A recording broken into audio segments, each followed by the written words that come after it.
King Ottokar's Scepter is the 8th adventure of Tintin by Hergé. First released weekly between August 1938 and August 1939, the comic was finished a month before Britain and France declared war on Germany. In fact, the name of the comic's faceless villain is a combination of the fascist dictators Mussolini and Hitler. 52 years later, the comic was adapted into an episode of the 1991 television series of the same name. How faithful was this adaptation? Let's spot the differences. King Ottokar's Scepter begins with the young reporter and his little dog Snowy finding a briefcase on a park bench and returning it to its owner, Professor Hector Alembic.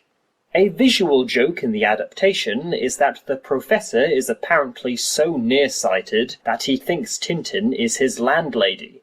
In the comic, he does not actually look directly at the young man.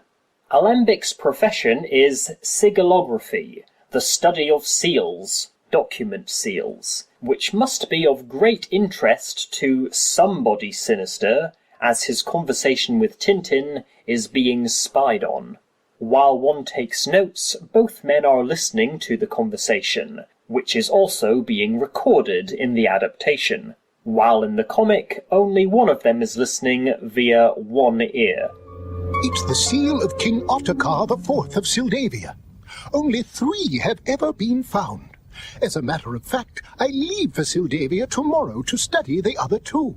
Sounds great. Before Tintin leaves, Alembic asks for his address, so he can send him a book he wrote on sigillography. In the episode, the absent-minded professor asks Tintin if he would like to work for him as a secretary, but Tintin declines.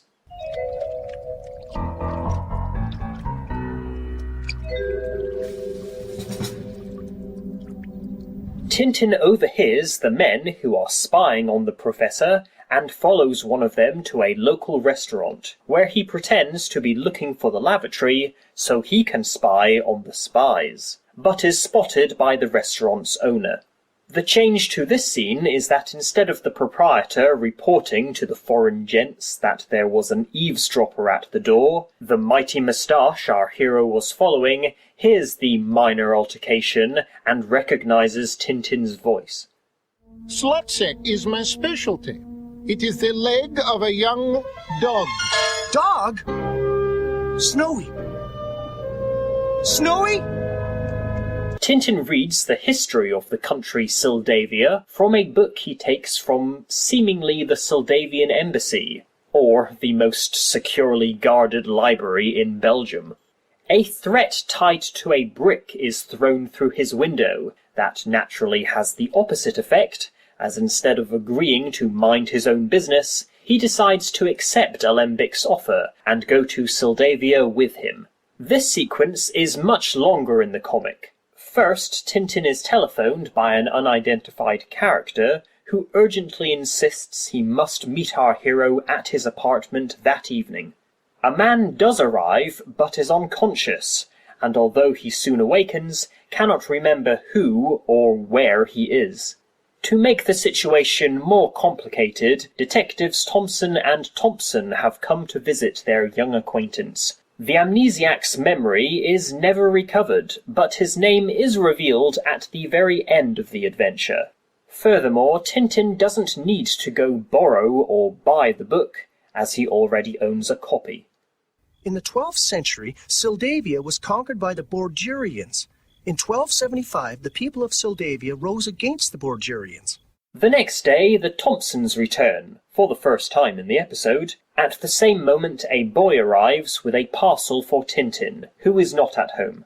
The detectives take the brown paper parcel to his room and decide to investigate, whereupon it blows up in their faces. Luckily, they survive thanks to the magic of comic relief.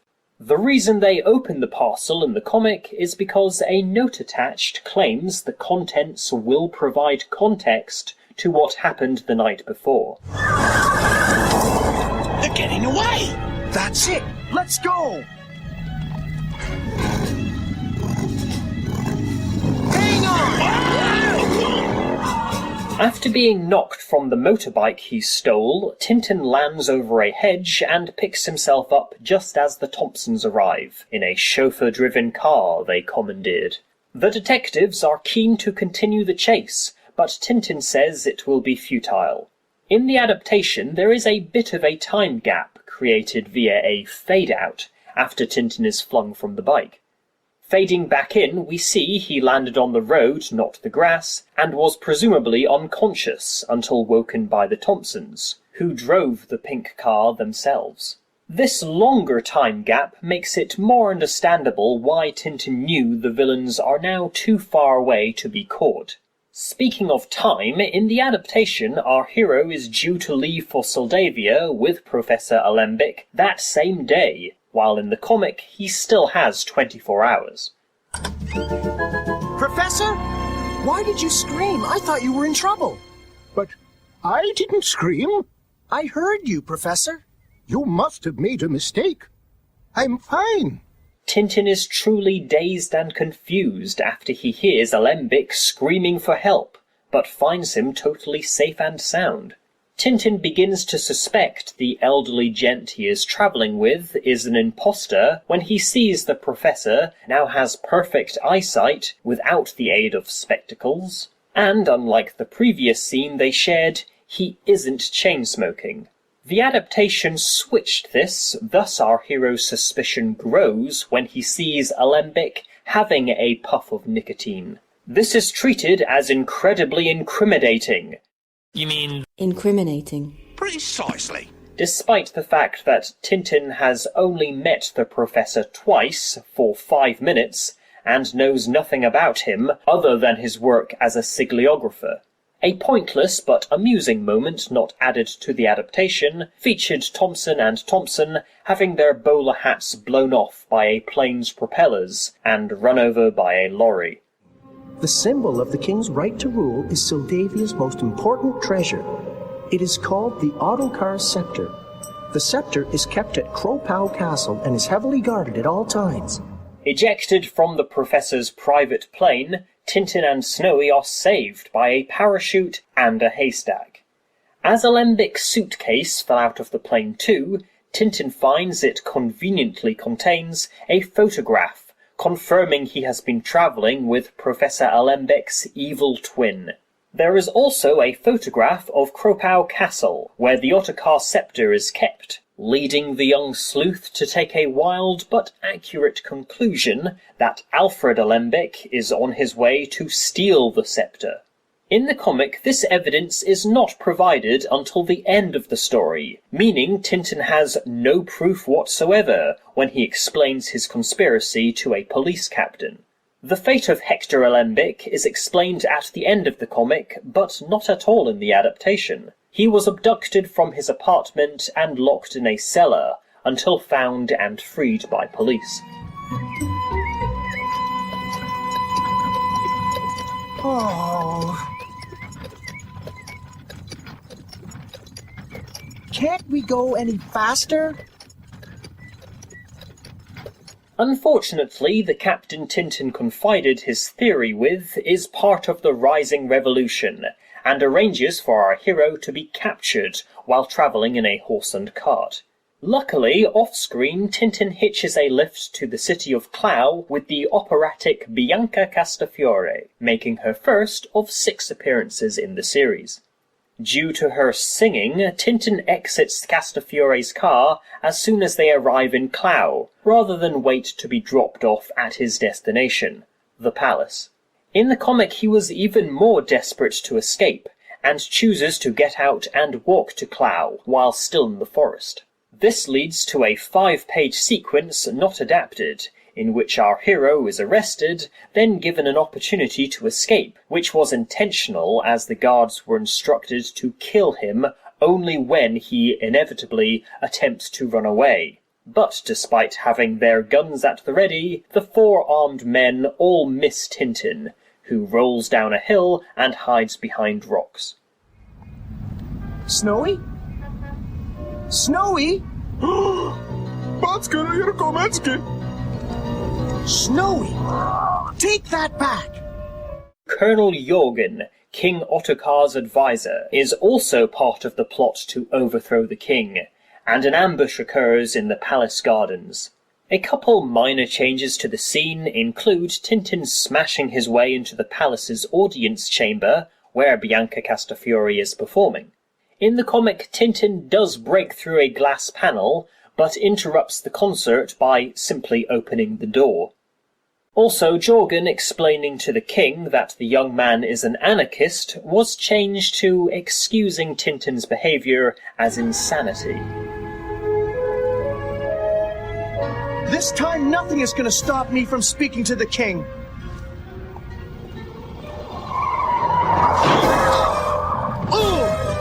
The king believes Tintin and drives them to Kropau Castle, where they find the scepter has gone, and Alembic, a photographer, and 2 guards unconscious on the floor. The fraud professor does not have an assistant in the episode. The fate of Alfred Alembic is not mentioned in the adaptation, but in the comic it is said he and the photographer escaped on the way to prison, but by the end of the adventure he was caught again hiding at the house of the leader of the Soldavian Revolution, who neither we nor Tintin ever actually meet.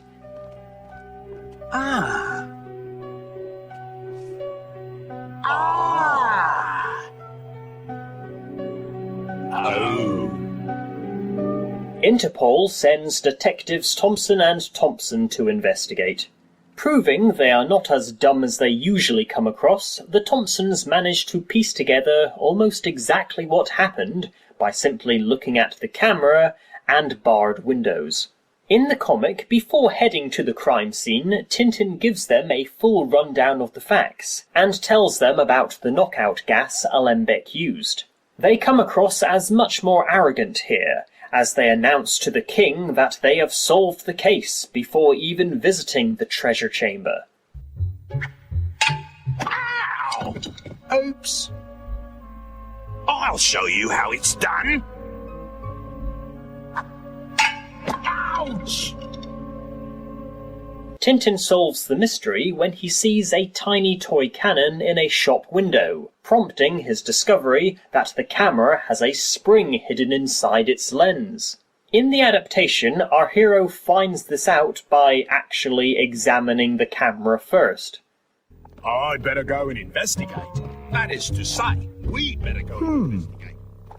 Tintin encounters hired goons who are in on the plot to steal the scepter. While fighting off one, the other knocks him out with the symbol of Soldavian royalty. Just as the men escape in their car, the king arrives with the Thompsons.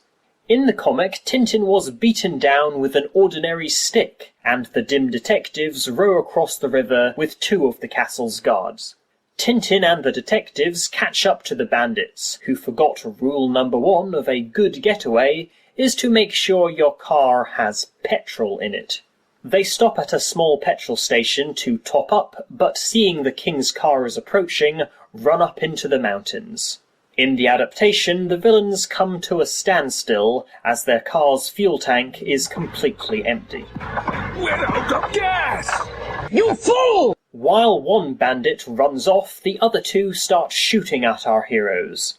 Tintin captures the shooters by sneaking around behind them and tricking them into dropping their guns, even though he wasn't armed. Tintin did have a gun in the comic, presumably taking one from the Thompsons or the king, though it is never established. Furthermore, rather than provide a distraction, the detectives were not fit enough to run up the mountain at the same speed as Tintin, and fell far behind. I say, oh dear! Tintin's journey to retrieve the scepter and return it to the palace was cut down for the adaptation. First, his pursuit over the mountains is interrupted by nightfall, and so, for safety's sake, he and Snowy stop for the night. And fortunately for the king's impending abdication, the guy they are chasing also stopped to snooze. Once he gets his hands on the scepter, hunger pains hit our hero, who hasn't eaten for 24 hours. He steals some food from a border patrol, and, after spending another night on the mountains, steals a plane from a military airfield, only to be shot down that evening and continue back to Clough on foot.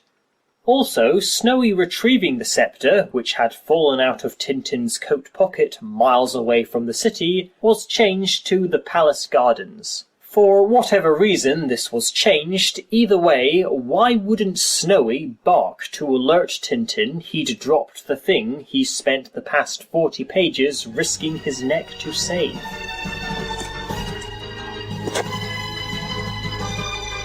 The border! I'm safe! No! The adventure ends with Tintin being decorated by the King of Sildavia, while the Thompsons accidentally bring the house down. The comic ends with the detectives embarrassing themselves via a seaplane. Oh dear!